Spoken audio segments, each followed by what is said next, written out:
Good morning, Antique and Garden Showcase friends, and welcome back. Today I'm going to take you on a quick little tour of the bed project that I'm working on to make it into a bench. So we're going to look at that first, and then I've got a few other things that we'll take a look at during this video as well. So here's the bed that I bought. It was a twin bed, probably 1950s, maybe 40s to 60s, somewhere in there. I don't have an exact date on it. It's Davis Cabinet Company Cherry. It's kind of that mid-century modern look.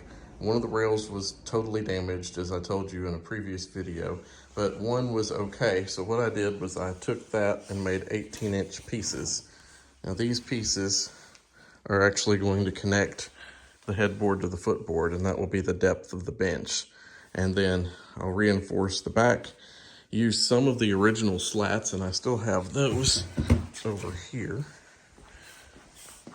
I'll use the original bed slats, which were in good condition, to connect and make a deck for the bench seat itself. And luckily, I was able to preserve, even though that one rail was in bad shape, I was able to preserve all the hooks. So I'm going to put the original hooks back in there so it will actually attach like a regular bed frame. So if someone in the future wants to take this bed back to, or this bench back to a bed, all they would have to do is buy literally the length of lumber that they would want and stain it to match and put those hooks back on, and you've got a bed back again. So it's really not destroying it in any way other than, you know, cutting these two pieces. But in all honesty, the other half was trash anyway. Literally, it was trash. It was bad. They were really tore up. So I'm looking forward to maybe going out and picking out some fabric for this today. So that might be part of our adventure. And here's the current state of the willow tree. Do you notice anything different? Like this enormous lean to the right? Well, we had 50-mile-per-hour winds here yesterday, wind gusts, and I guess I left one side of that a little bit too loose. I haven't been over here to even see what's going on.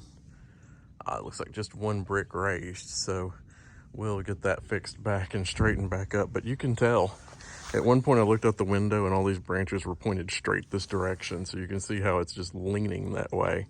But the others seem to fare well in the pots. No big issues up here. In fact, I tend to prefer, well, that one's a little bit leaning on the porch there, but you know, not too bad. Nothing that a little push back of the bricks can fix there. But I do prefer these pots that have the lips a little bit better. You do get a little bit more protection from the winds that way. That one out there in the middle, you know, even though I have that thing in it, it's kind of a rough go sometimes right there in that spot. In fact, I can remember we've been in this house 40 years, and at one point there was a dogwood tree here that got blown over. And at one point there was a crabapple tree that got blown by the wind, and it leaned the whole time it was there. And I literally had to cut the front to make it look like it wasn't leaning. So it was trimmed. It looked nice, but it was always tilted. We had a windstorm come through. I always call this like the wind tunnel down through here. It kind of comes between these two hills and ends up right through here, goes across here.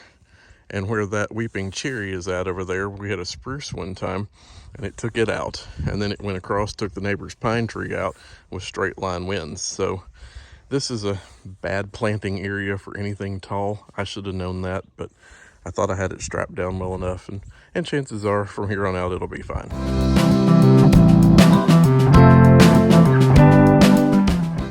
So I did find a fabric for my covering. I went out to my local Hobby Lobby, and they have a lot of fabric. Sometimes it's markdowns and whatever, or they have a large quantity of things. I was looking for a neutral, and I really liked this neutral.